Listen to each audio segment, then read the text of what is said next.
Hello, hello, and welcome everyone to In Time. My name is Nicholas Lamar Soutter. Thank you so much for joining us. With me today is Courtney Stewart. Courtney, how are you? I'm doing well. How are you? Exhausted. I'm absolutely Yeah, exhausted. It's just been, yeah, yeah, burning the candle, but the kids are done with school, so summer's started, and so now I'm probably going to stay just as tired. yeah, yeah.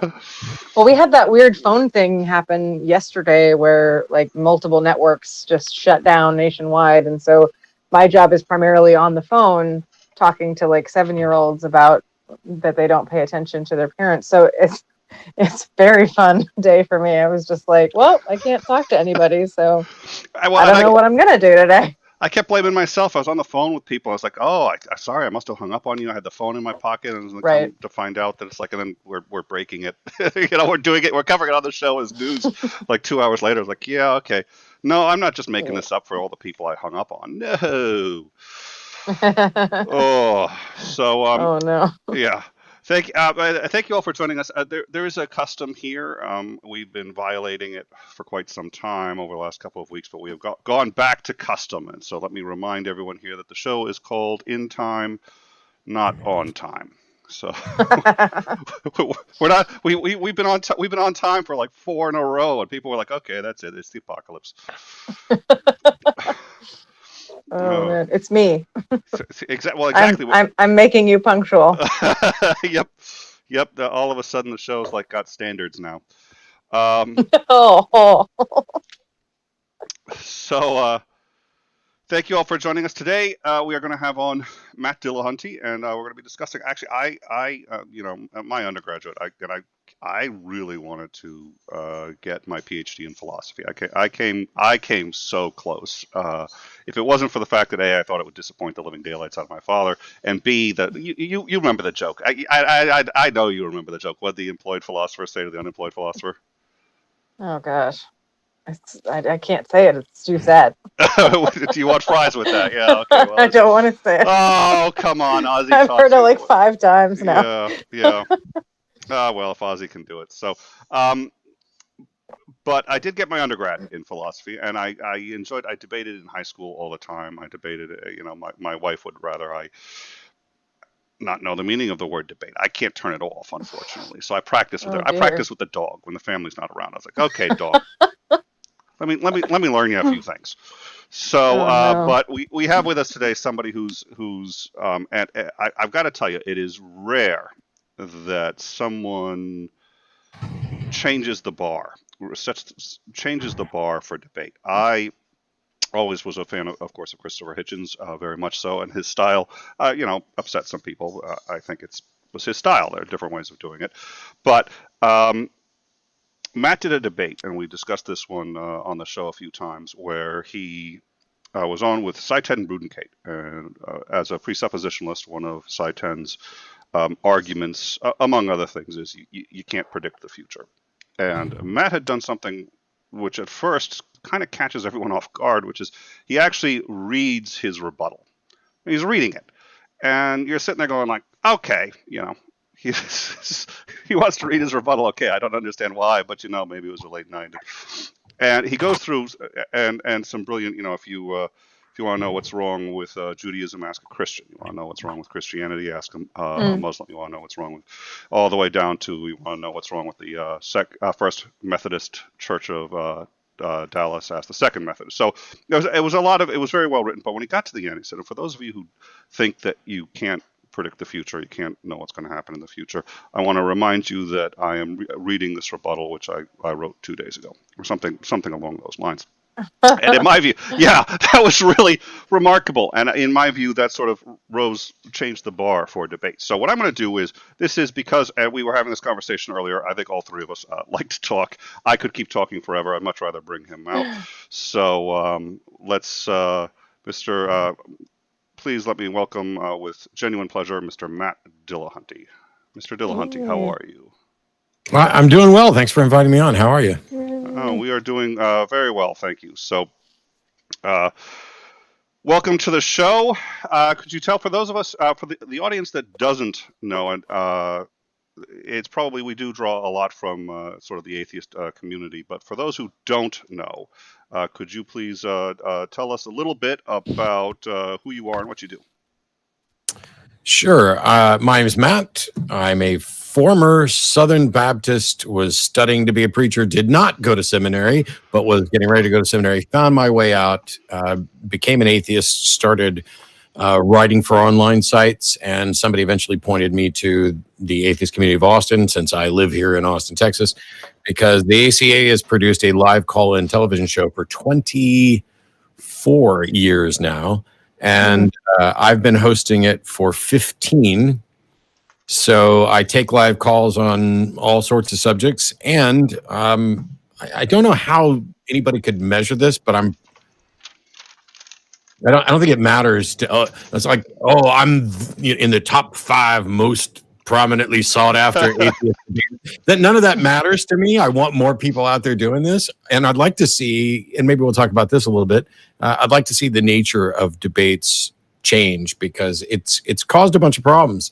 But yeah, so for 15 years I've been hosting the Atheist Experience, and for 10 or more of those I've been running around doing lectures and debates for atheist groups, secular organizations, for churches. I debated the resurrection in a Baptist church here, and members of the church that I attended when I was a teenager flew down here specifically to attend to this debate and asked me during the Q&A, "Hey, what happened?" So it's one of my favorite moments. Deconversion stories are important to, I don't know. I've always had a place in my heart for deconversion stories. I also run the Humanist Codex, and we among other things, we do deconversion stories. But we had Aaron on, we had on Jim Majors, which is one of the things that got me thinking about it, because he actually was a minister for a while. So I know you do that a lot after you've had time to recuperate from having been on the show the first time. We'll see if we can have you back. I know you do your deconversion story a lot, but we would very much like to host you for that at some point in the future, because that's we have a whole series on it. We take those very seriously. So, Claire, I mean, it sounds like in some way you're almost engaging in debate, at least informally, almost every day. I mean, when you do the show is how often is the show? I do the show every Sunday when I'm in town. Like, I'm scheduled because of this. So Austin's stay-at-home order just got extended yesterday, and it will stay. We're going to be on stay-at-home orders until August 15th. I'm currently booked every week for Atheist Experience. Because everything else is canceled. I'm not doing magic shows. I'm not doing lectures. I'm staying here. I'm high risk. My girlfriend's high risk. And even once they open Austin up, I will probably continue to mostly stay home. And we're going to gradually reopen the ACA building. So we're doing the shows remotely. And we've got a great tech team, and everything there has been, working fine. I noticed in chat that somebody was talking about the fact that they hadn't seen the show in years, and that I look smaller. So yes, over the past couple of years, I've lost about 80 pounds, but I did put 10 pounds back on in the last 2 months. So being stuck at home in quarantine, I don't move around. Well, at the comfort foods, I got to stop. I like every now and then, my wife goes out shopping. She goes, "Would you like anything else?" And I just put in strawberry smoothie, and Courtney will not. No, don't, Courtney, don't tell anyone what that's code for. It's a strawberry smoothie. It's not much better than the strawberry. The strawberry smoothie isn't much better. Oh, the strawberry smoothie isn't. I wouldn't call it that. It certainly isn't like an Oreo cookie, like frap kind of thing. No. It's we're going to stick with smoothies. It's funny because you were talking about doing this every day, and then you asked how often Atheist Experience is on. And while that is weekly, you're right that this is an everyday thing. And you mentioned something about how difficult it was, how your wife is not a fan of your propensity to want to debate everything. Yes. My ex-wife, it also had that issue, as my current girlfriend and everybody I've ever been with. Each of them at some point will say, "Everything's not a debate." And I'll say, "Yes, it is." And it's, yeah. Don't tell my boyfriend that. Oh no. my father was a criminal defense attorney, and so I ended up being cross-examined every single night at the dinner table. It was just he did that actually for fun and he.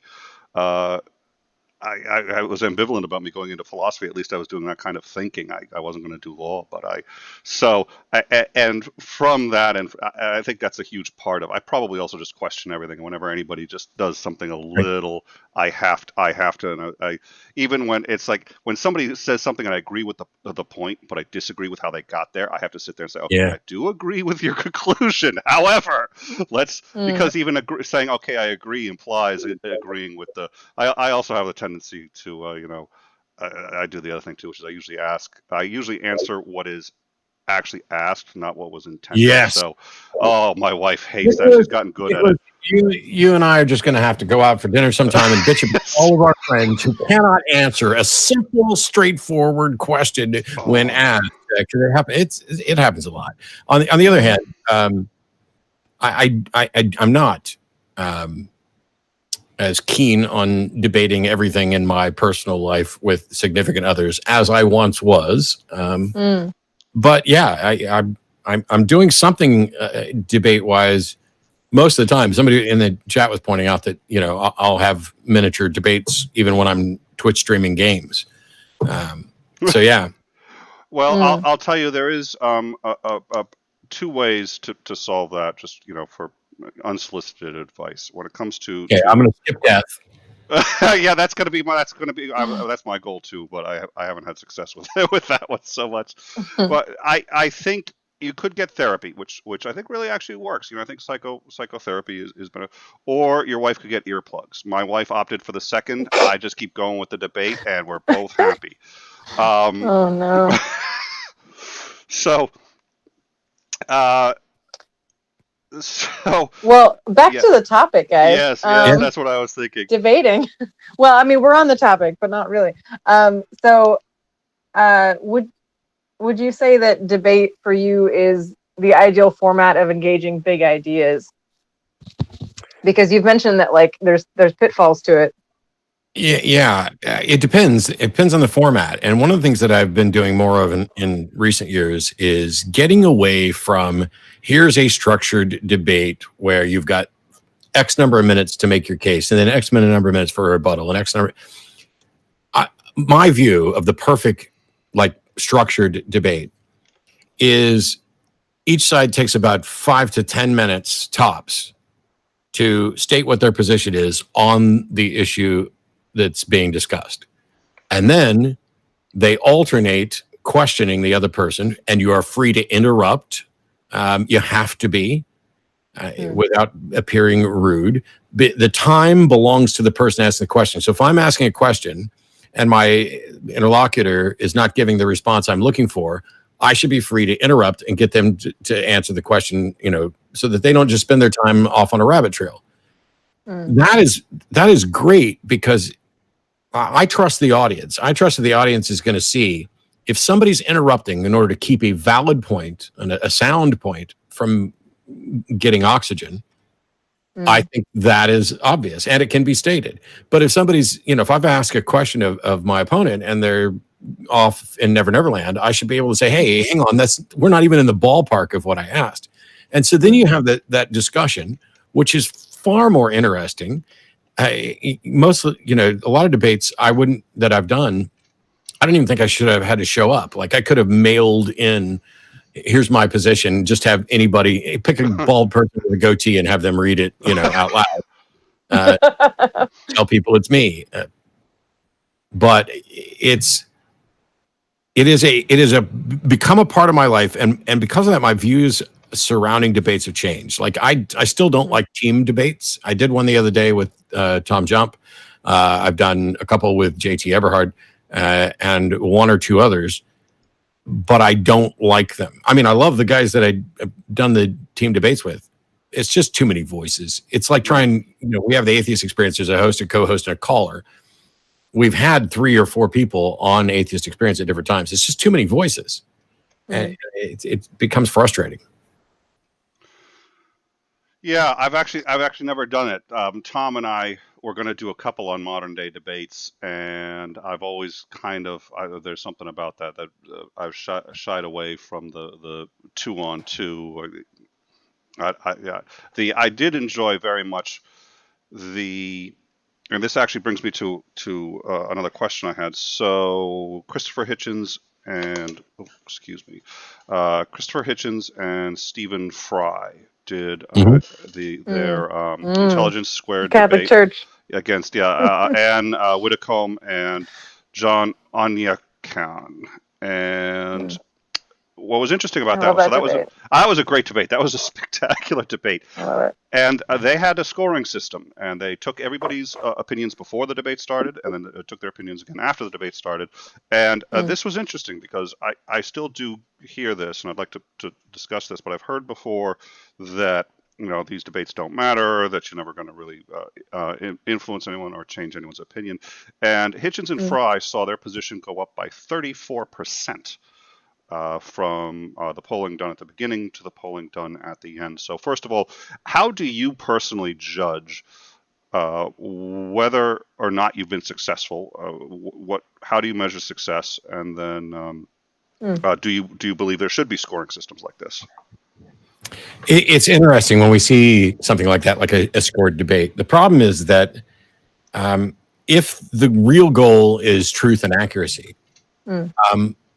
Hitchens debated William Lane Craig, and I think Hitch lost that debate, not because he was wrong, but because he went in and did his shtick and didn't really address what Craig was saying. And so if you're not going to engage with what your opponent's actually there saying at the moment, then you can't be viewed as actually winning the debate. And I loved what Hitch did. I don't care. I don't look at them as win or loss things. I don't look at them as WWE events, and I don't try to score. If you ask me, do you think you've ever lost a debate? Yeah, I think the first debate I did with Cliff Conneckley, where I'd been sick for a week and I just kind of sat there. He was animated. I wasn't. I read my statement. There's no interaction. Debates are, in fact, theater. They are an interaction. It's one of the reasons, and sorry if I offend somebody by saying this, is some of the reasons that most of the time, if you're going to be doing a debate in a Christian church about a topic within Christianity, you would rather have me than Richard Dawkins. Not because there's something wrong with Richard, but because I have legit credibility with those people who are sitting in those pews and a background with it. And they just get to write him off. Oh, he's just an intellectual elite, British guy that they brought in as the heavy gun. And that's all true, but there's a bit of theater to it.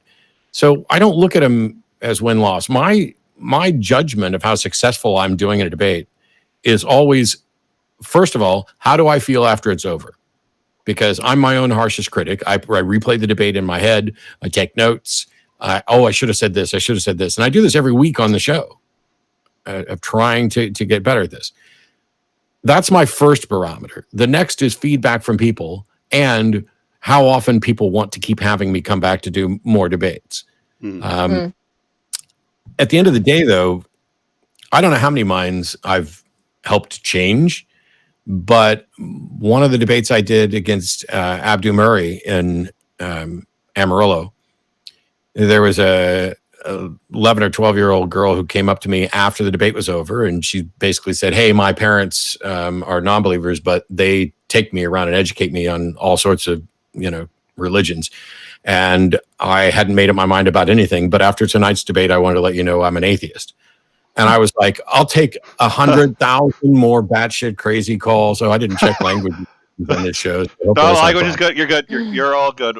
We don't have any language restrictions. But yeah, I will take, I'll do calls for another 15 years just to get one more 12-year-old girl. And the fact that we already know that we've reached more than that, that's how I determine win or lose. Because for most debates, people are going to walk out pretty much agreeing with who they walked in with. And even those of us who can look at a debate objectively and say, so-and-so lost that debate, even though I think they're completely wrong, or they're completely right, or so-and-so won, even though I think they're completely wrong. It's about more than that for me, because it's important that we work to change the world that we live in. And if I think if somebody says that Uh-oh. other than debate to begin to settle it. Now, that doesn't mean that it has to be, it doesn't even have to be structured. It can. What else are you going to do? You have to talk about these things. You present your. So That's what we do in a courtroom. That's what we do in a courtroom. You walk into a courtroom, somebody's making an accusation against somebody else. Sometimes it's a state, sometimes it may be another members of civil society, and we debate it in front of an audience, and then there's a judge. So the debates that you've done with the Bible and Beer Consortium is a really good example of that. Which is, for those who don't know that are in the Dallas-Fort Worth area, they have these debates of debating these ideas around Christianity or different religions, and sometimes two religious people will be debating, and I think most of the time it's an atheist and a believer, which I was kind of surprised at. But it's very, very interesting because you get to be in the room. There aren't a lot of debate events you can go to in person. It's more like watching them on YouTube as a fangirl. So I really loved going to those debates with Aaron Ra and with you. I think David Smalley did one. And so that it's really interesting. But what's also very frustrating is, like you said, the Christian side will go in, and I'll be there with my atheist friends, and we'll be scoffing at something that the Christian side said. And the same thing will happen on the other side. And what we scoff at, they cheer at. And it's really creepy sometimes because what they're saying is very appalling. And so I wonder if you had any tips on on guarding yourself against that tendency of agreeing with your own side and being a more objective audience member. It takes effort. I find I'm spending more of my time debating with atheists. There are a number of atheists, agnostics, free thinkers, secular humanists, whatever, who I think are presenting incredibly bad arguments, either terrible arguments against religion or terrible arguments in favor of positions. And I want our side to have the best arguments. So I spend as much or more time basically running around being the obnoxious atheist nanny who's like, hey, what you just said, there's a problem with that you probably haven't thought of, and it leads to this and this and this, and that's not a good argument, and here's why. And I don't want to do it in a scolding way, which is one of the reasons why I set up the atheist debates thing, so that I can talk about these things, and I talk about them on Twitch, I talk about them on my YouTube channel, so that I don't have to just go around one-on-one saying, hey, you're being a dumbass here. Instead, I can say, here's an argument I heard somebody make and why none of you should ever do it again. So that is something that's been happening more, but it takes effort. There's a quote from Bertrand Russell that it's a wise thing now and again to hang a question mark on things you've long taken for granted. And that's how I got out of Christianity, by actually being willing to hang a question mark on things that I accepted.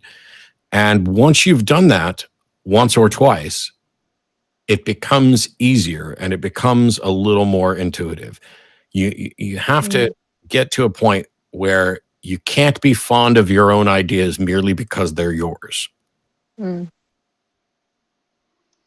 I actually saw you do that in person when you were somebody on air on Talk Heathen. I think it might have been Eric Murphy, where he was talking to somebody, a caller, and he was making an argument, and you were sitting in the audience back with me and a few other people during the Talk Heathen show, and you were like, nope.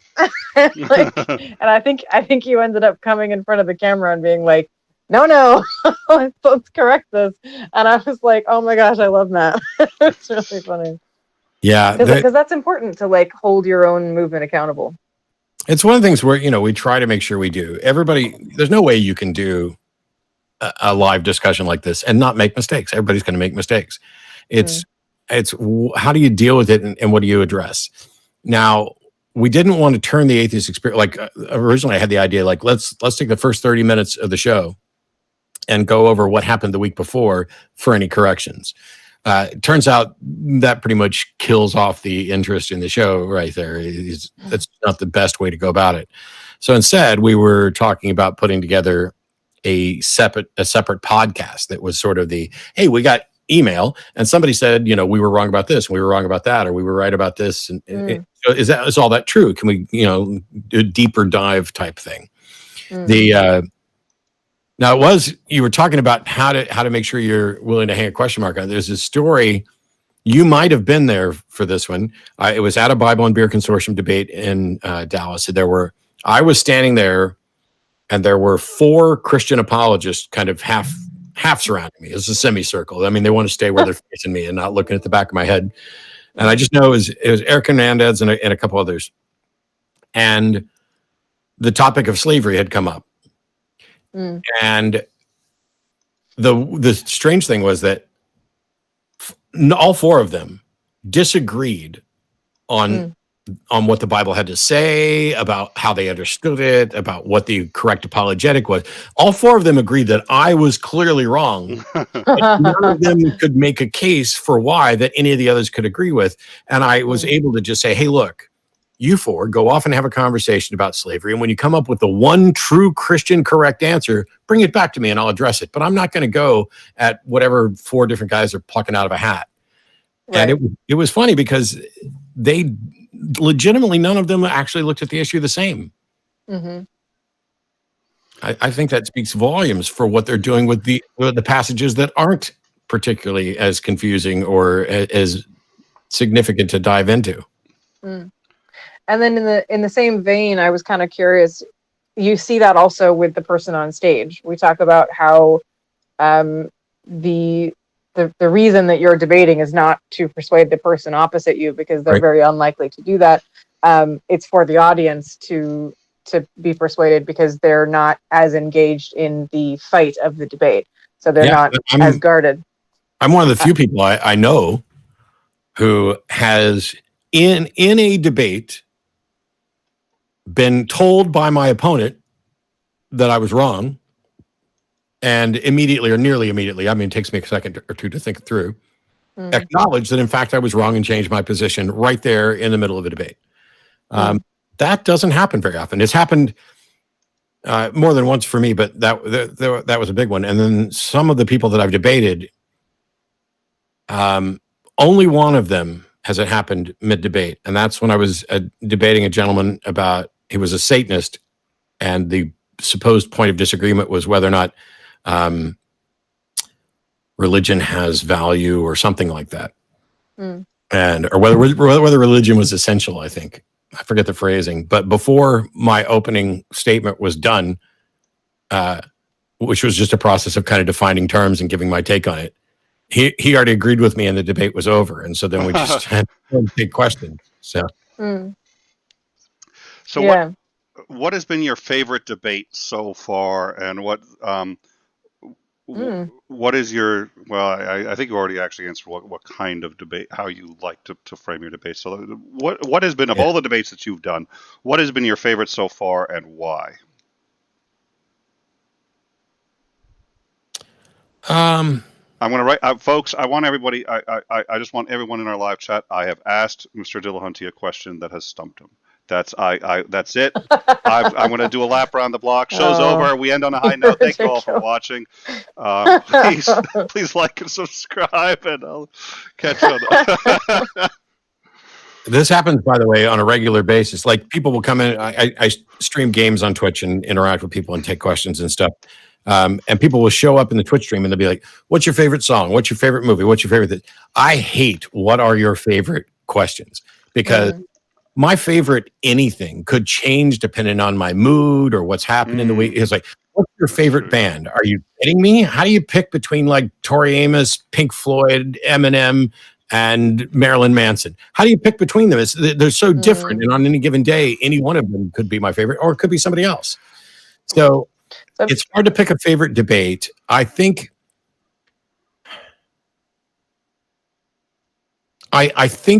I don't want to give an answer that's too glib, like my next debate is my favorite debate. I think probably my favorite debate was one that wasn't an official formal debate, but Blake Junta, after we'd done a number of debates, came over to my house, sat down on a couch in my office, and we pointed a camera and we talked about epistemology. And there's a moment in that discussion where he gives an accurate, reasonable methodology to test a claim about a purported supernatural event, psychic ability, the ability to move things with their mind. And then when I point out the flaw in his conclusion that, if God were somewhere outside of here and said, hey, I'm going to move the ashtray, and the ashtray moved, his conclusion was that it was reasonable to believe that God did that.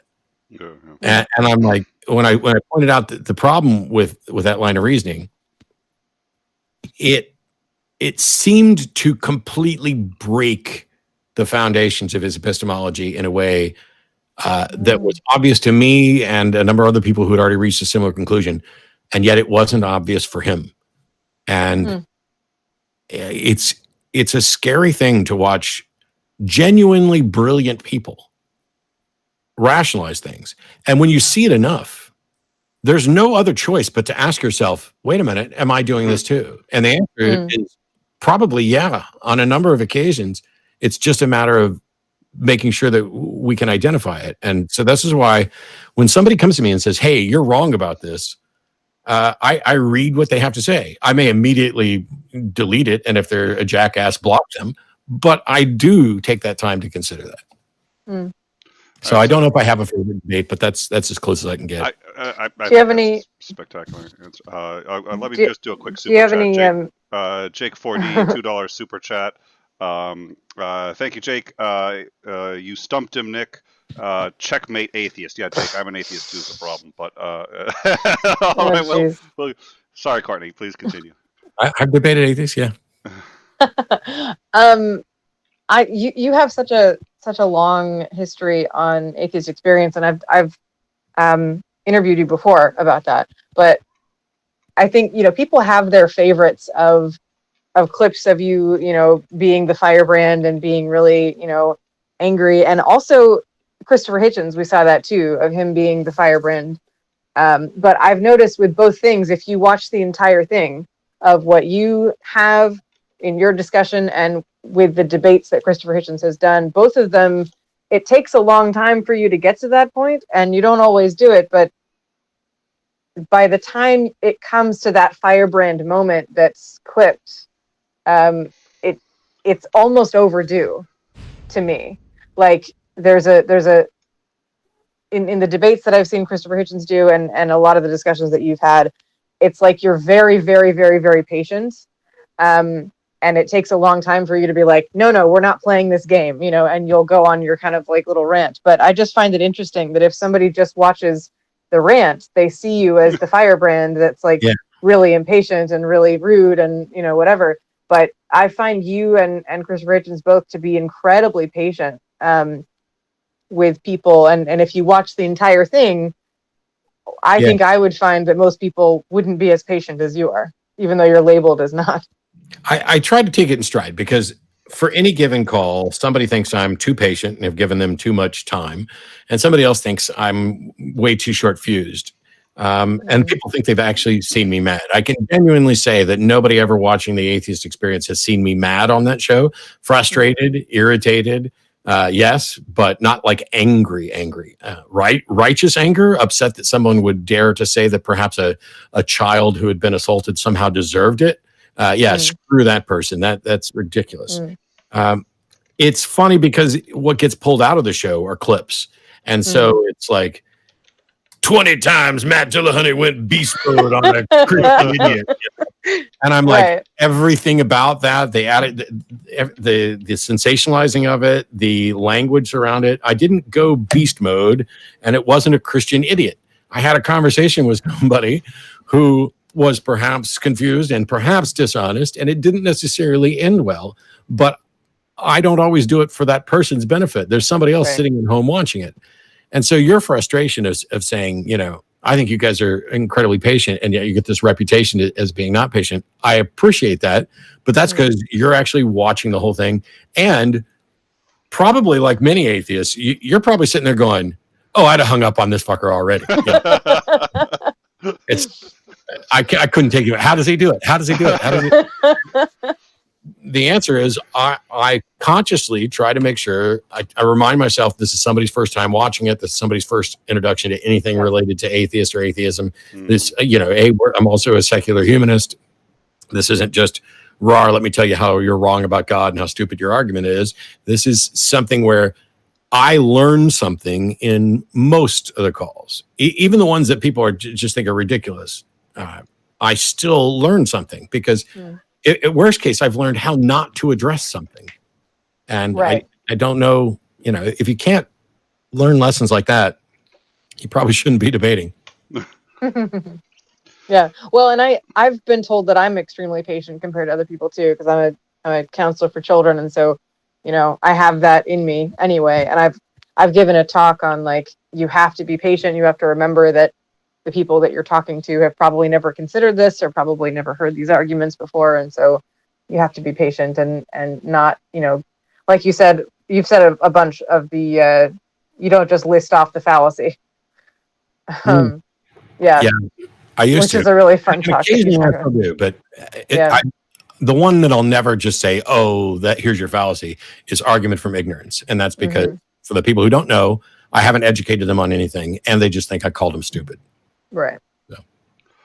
So that's a spectacular point. We all Tony Designs. I started Solipsists Anonymous, but I was the only one attending the meetings. All right, so let's see. On January 2nd, 2014, a science educator. Holy crap! Am I being indicted or something?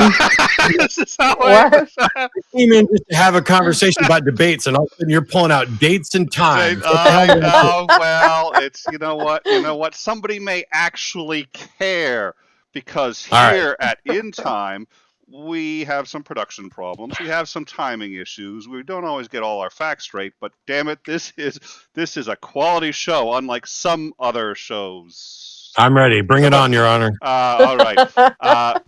Science educator and advocate Bill Nye accepted a challenge from Ken Ham, who was the founder of the Young Earth Creationist Ministry and Answers in Genesis, on whether or not creationism was a viable theory, for lack of a better word, a viable hypothesis.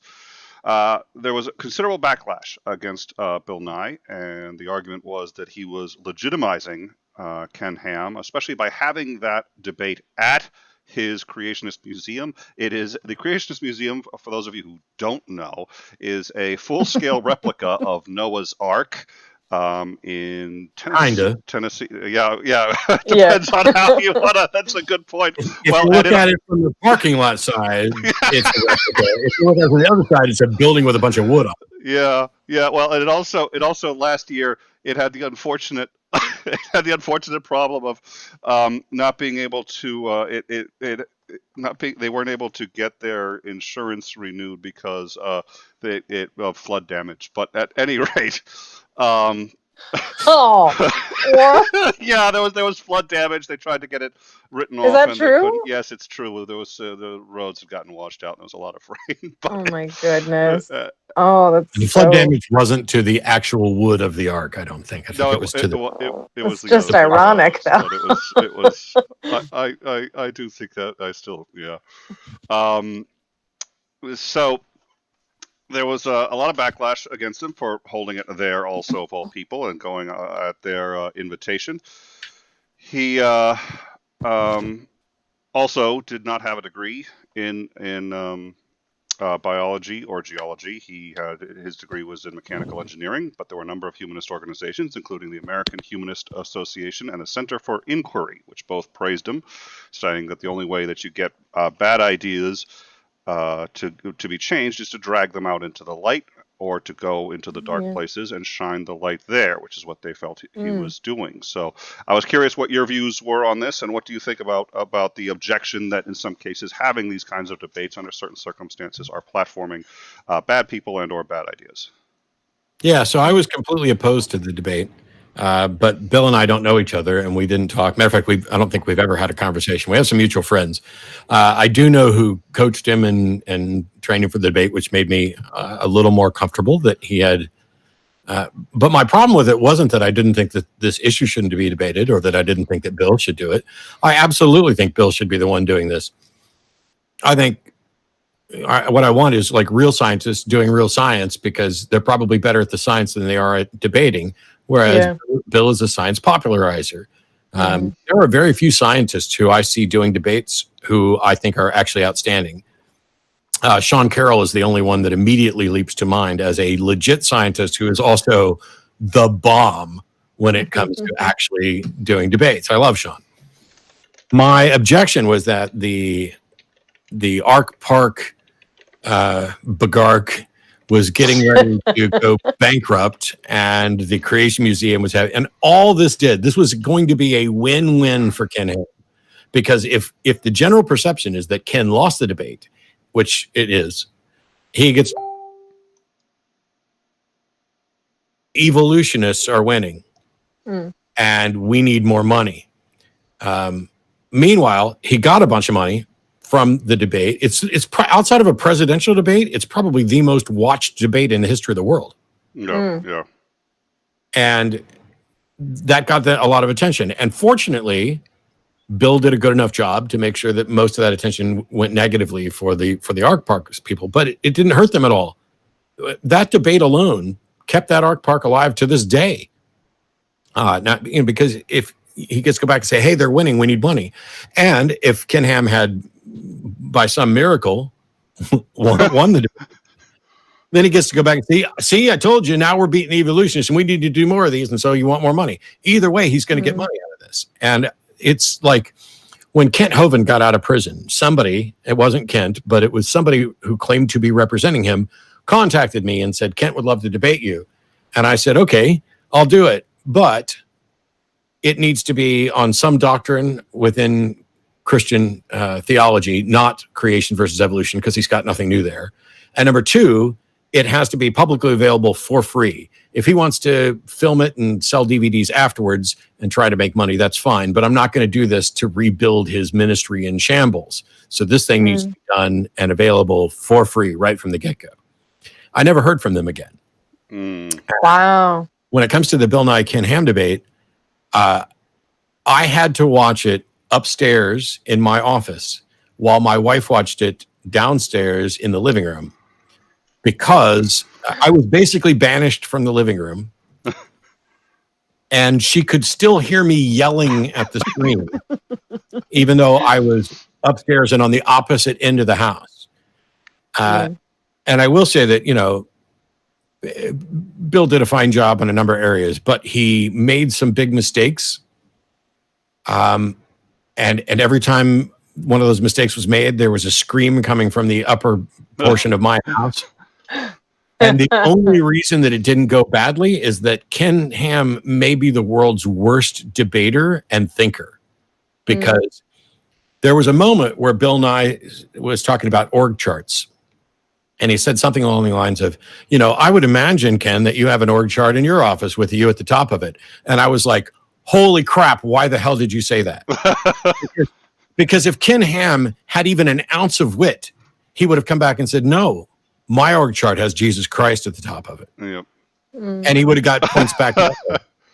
There was another point where Bill ventured out into areas of theology, which was completely irrelevant. And if I had been there debating Bill Nye instead of Ken Ham, things would have gone very differently. Because it was like, why on earth would you open the door to discussion about theology when the only issue here is this creationism evolution thing? But in the end, I was happy with it. I'm not happy that the Ark Encounter got more money, but it's a difficult question. How do you determine what? Like, I'm getting ready to do a modern day debate. It's not a debate, but it'll be a discussion with Ray Comfort, who I swore I would never debate again. And so we're not debating because he doesn't want to debate. He just wants to show up and preach. But we're going to have a discussion, and I'm going to see how it goes. There are people that I wouldn't do events with, but people ask, like recently I debated Dinesh D'Souza in New York City in March 1st. And people were like, why would you do that? Why would you platform him? And I was like, who the hell do you think I am? A million followers. He's on the news all the time. He's got countless books. He was pardoned by the president. Who do you think platforming who here? Except that when I got to New York, the crowd turnout was smaller, partially because we were starting to get closer to Corona stuff, and overwhelmingly supportive of me. There were far fewer people that are supporting of Dinesh. So maybe, in hindsight, I was kind of platforming. Maybe the millions of followers he has doesn't really mean support or interest. I don't know. I remember when the president was thinking about pardoning him. I didn't realize he actually. Oh, Jesus. Yeah. Oh, good. Yeah. Well, you mentioned getting angry at the screen. I remember going watching the debates of Hillary and Trump with the election. It was one of the earlier debates, and my friend, my roommate at the time, her and her husband watched it with me, and she was a political major at UTA, so she knows a lot about this stuff, and she gets really, really passionate about this. And her husband had us ball up socks so that we could throw them at the TV because we were gonna get like so mad. And we totally did. We just chucked them at the TV so many times. It was very fun. I suggest it. Some wine and chucking at debates. Yeah, it was fun coming downstairs after the debate was over because Beth was sitting there on the couch, just looking down at what she was hitting with this smug, I know everything you're about to say, so why don't you just shut up and sit down? Let's watch something else. Look on her face. And I plopped down in my recliner and I was like, holy, I just went on a little tirade. And, bless her heart, she of course sat there and listened to everything, which she knew what I was going to say. I guess she had already heard it. You got to be sitting there wondering how much she could hear, and it turns out we'd been together for several years or a couple of years at this point, so she knew what was coming. All right, $5 from Reed Charbonnet. Let's see. What debate do you wish you could have been a part of, and what utility do you see in organizations like the Satanic Temple? I'm not sure I understand the importance of the second two separate things. Yeah, but let's The second one's easier, and that is, I'm not a Satanist. I have problems with the name and everything else, and I think that it's great, a great movement, great people who have saddled themselves with a name that is kind of hamstringing them a little bit, but they are one of the absolute best allies for church-state separation, because as soon as there's a church-state separation issue, the Satanic Temple can come rushing in and say, yes, we'd like to participate in this too. And all of a sudden, parents who wanted prayer in school and Bible classes in school, their eyes look like dinner plates. I love that. As far as a debate that I wish I could have been a part of,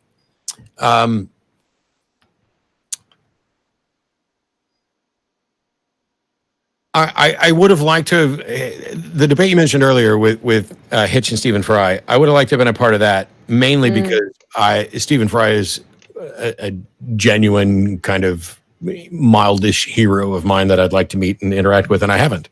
And so that would give me an opportunity to do that twice over. I had the opportunity to meet with him, but unfortunately it didn't work out. But I love Fry. Yeah, Fry is spectacular, and I think he's often, because he's quiet and because he's not assuming and because he doesn't engage in any way like Hitchens did, people don't. But I remember seeing when Fry was getting that he was being interviewed, and then during the interview it says, what would you say if God's real and you show? Oh no, I'm sorry, the question was the questioner had said, well, gee, with that attitude you're not getting into heaven. And Fry replied, well, gee, who would want to? And the guy, his eyes bulged. He goes, what? Well, what would you say to God? If he goes, I would say cancer, really, bone cancer. And the a worm that digs its way out of a child's eye, and what's that about? And he just starts going, and the guy ended up apparently like needing therapy afterwards and getting all. Oh, Yeah, it was. He didn't. I don't think he had ever really met someone who was sincere in their atheism before, and here he did, and then the comments that I saw was, "Oh, he's not really an atheist. He's just an actor, and this is what he's doing." I was just like, that really, wow, that got to me. I don't know. I think because Fry is so genuine mm. at any rate. So you've got. I have a question. Oh, please. So I like to go to coffee shops with Christopher Hitchens in a book, and what's really fun is I've got this coffee shop. Well, this is before coronavirus, but I have this one coffee shop that's right next to a gateway church. For those who aren't local, it's a giant church, and a lot of the employees and a lot of the patrons of that coffee shop are members of the Gateway Church, or like high-ranking, counselors there and whatever it is.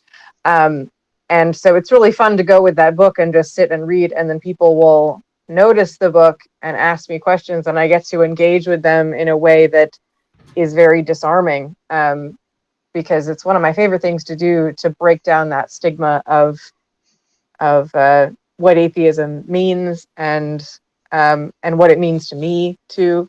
I like to kind of humanize it, and help people to understand that, we are just like anyone else, and we care about the same things. And for me, with secular humanism and just my relationship with atheism is a very philanthropic one, and it's a very passionate one. And so I'm curious what your ideas are about the one-on-one conversations and the value of that, because you've done a lot of those that are public for people to watch and to enjoy, and nobody's recording what I do in the coffee shop, but I'm curious how you respond to those things. Like if somebody says something that's a little off, or if you have the opportunity to educate someone or to engage with someone, do you take that? It really depends, and not so much on religion stuff. It's like if somebody's praying at I don't go over and say, "Hey," I'm not going to interrupt that.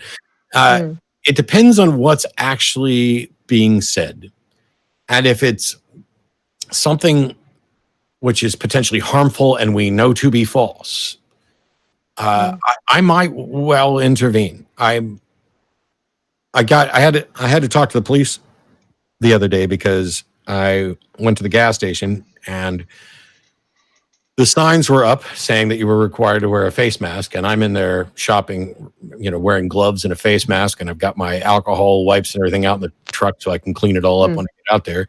And this dude's walking around in there, no mask, no nothing, and I wanted to pay for my stuff and get out as quick as I could, and he saw me bristle. And so, as I was turning around to leave, he like gave me a look of, "Hey, what's your problem?" And I was like, "You're supposed to be wearing a mask." And he went on a tirade and started cussing me out. And I went out and got in my truck, and I started to back out. And he and a friend of his come over and are yelling at me through the window of the truck. God. And then one of them punched the truck. And then they started to follow the truck until I stopped and picked up the phone and called the police. And then they ran as fast as they could back to their car and bolted on out of there. And I had to sit around and talk to the police. There are occasions where, I will interject when I see actual harm or something like that. But if it's just, hey, somebody's having a discussion about God, I'll just sit there and listen. It's one of those things where, and I may interject if it gets there. I've tried to describe it. If there's something that you're good at, like you're legit, everybody's got something that, they are the expert on. Or they are an expert on. Maybe it's knitting, maybe it's a particular TV show or whatever. If you're truly an expert on something, when you hear other people talk about it, you can immediately spot who knows what they're talking about, who doesn't know what they're talking about, and if somebody in the conversation actually knows more about that subject than you do. you get to this point where you're kind of slightly beyond the Dunning-Kruger. Now you know enough to know how little you actually know. And then you recognize who's truly an expert at a level beyond that. I do that in conversations about some religious things. And I do it mostly not so that I can feel superior to the person who doesn't know much, because I didn't know much. I do it because I want to find that person who knows more about it than I do. Even if they're wrong about what their position is, if they actually know more about it than I do, that's the person I want to have the conversation with. Mm-hmm. All right. Well, I think we're going to start wrapping this up. We've had a number of, and we've had some old favorites in the live chat. Thank you all for coming out. So, Uncivil Law is a new favorite. I think he's a lawyer. Nate Brody has him on sometimes. We had him on earlier. It was a good show. So it's good to see you. Thank you all for coming. I was trying to have a debate with him while we were discussing debates. He's an interesting. He's a very intelligent guy. Does certainly have views that are a little to the right of most of the people on this show, but that's why it's probably a good idea to have him around. So, shoot, where was I going to? So I wanted to know. So it looks like you're going to be doing modern day debates coming up, and so could you tell us what you're going to be doing in the near future? What you got scheduled, and how is so if with the lockdown still extended, I assume you guys are still going to be producing your show, but just remotely. Yeah. So for now, the building, we own a building here in Austin on Koenig Lane. Normally, we have anywhere from 20 to 120 people or so hanging out at the building watching the shows. That's not happening. We're all doing it remotely, which is nice because that means I can have co-hosts who aren't in Austin. Because normally, if you try to have somebody if we're all in the studio, it's fine. If I'm in the studio and there's a co-host remote, it looks weird. But if we're all remote, then I get to have anybody, which means not only do I get to have Phil Ferguson and Lloyd Evans, but my friend Scott Clifton, who's otherwise known as Theoretical Bullshit, and an Emmy Award-winning opera actor, is going to be coming on in the near future. I'm also reaching out to some other people that have never been on Atheist Experience, who I know people would like to see, so that's happening. I have no events booked. As a matter of fact, I got more cancellations today because I think Freedom from Religion Foundation announced that they're canceling their annual convention. I saw that in mail today. And so I don't have any events booked for the Magic and Skepticism show or lectures or debates.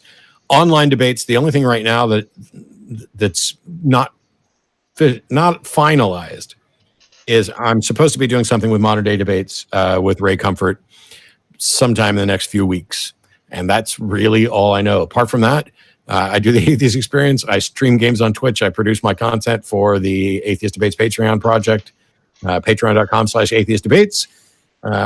It's the debates I do, the reviews, conversations like this, and other things that maybe teach people how to not make some of the same mistakes that I've made. And Tony, if you could just make sure that if you can snag the his Twitch links and make sure that gets in, and a link to the show. I saw you dropping one earlier, so if we could make sure that gets in, and I will also make sure that we update that. I apologize. I was once again behind the time on getting that up on the description, but we'll get on that. So. Marvelous. I certainly good luck with modern day debates. I've enjoyed that platform a lot myself, and I'm looking to try to get back into debating when I'm not doing this show 24/7. Yeah. So, I like James a lot. He's a good guy. So all right. Well, I think Courtney. Was there anything else you wanted to hit on before we head out? Just for anybody who would like to join. Me? I'm sorry. What? I'm just teasing. Go ahead. All the sound cut out, so I didn't even hear what he said. It was. Yeah. It sounded like you were asking her if she wanted to hit on me before I left. And I was like, oh man, that's the after show. That's the after show. Nobody told you what kind of show we run here, Matt. I'm sorry. You may be under some misapprehensions here. I just said yes because I talked to Courtney before, so here I am. Yeah. Well, which we appreciate. Thank you so much for coming. So for anybody who would like to join remotely, we are having Metroplex Atheists is a local Dallas Fort Worth atheist group. It's about community, it's about education, and we're starting to host virtual hangouts because we usually have all those socials. We have our Wednesday night Jay Gilligan's meetup every Wednesday for several years now, and we haven't been able to do that because of COVID-19. So we will be hosting a Wednesday night happy hour every Wednesday, starting tomorrow night. I believe it's at 7 p.m. Central, I think.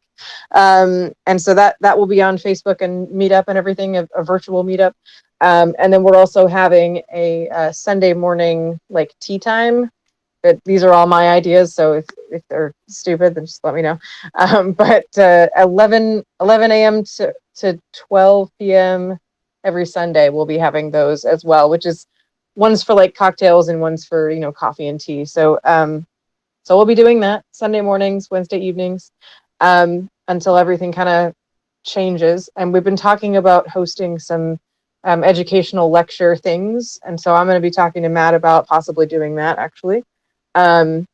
So like a virtual event that people can attend for some sort of like lecture Q&A or something. So yeah, we'll be having that. If you'd like to check out the Metroplex Atheist Facebook page, all those events will be on there. All right. Well, thank you very much. If you enjoyed the show, please make sure you hit that like button and also subscribe. That helps out the channel a lot. You learn more about upcoming content. We have Christopher Mowdy coming up next week to discuss the art of science communication. I think that's going to be another good show. Oh, what? I didn't hear about that. I'm no, so excited. Yeah, that's gonna. I have a passion for science communication. Okay, anyway, go ahead. Well, and actually, I remember you had mentioned, and I don't know why or how that slipped through. Will absolutely. So yep, it's gonna be good. I like the guy a lot. So Courtney was so excited that I got excited. I was like, I was trying to read chat and something else, and I missed part of what you're saying. And all of a sudden, it was like, ooh, and I was like, yes, whatever this is, I must attend. I surprised myself with my reaction. All right, go ahead, Nick.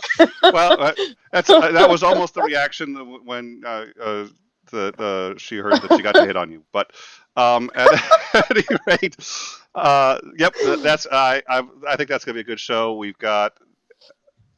I don't think we're going to do. I think we're going to hold off on either the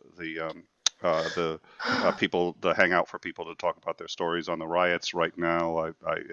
Well, we'll discuss that on the next show. But I would like to thank Courtney. Thank you very much for being here, and look forward to seeing you again on our next show, Mr. Dillahunty.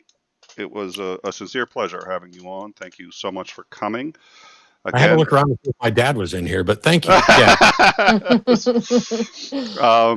And all of you in the live chat, again, please, if you like the show, like and subscribe. We really appreciate that. And we look forward to seeing you guys, barring any like real breaking news. Oh, yeah, so we're going to be going live in 30 seconds because every time I say that, we get into something. Oh, yeah, I forgot to mention we will be in the after show hangout in the Discord. So if you want to come on to our Discord and hang out, I'll be there. I don't know. We didn't actually even offer this to Matt. We're just springing this on him, but my assumption is he's probably got. I can't tonight, but if Me either. time we'll plan for it. All right. Well, wonderful. Mm-hmm. Well, so I will be there, and I imagine a lot of other people will be there too. So if you want to come in and chat with us and hang out a little bit, we will be in the Discord, and we look forward to seeing you all soon. Thanks for joining us. Mm-hmm.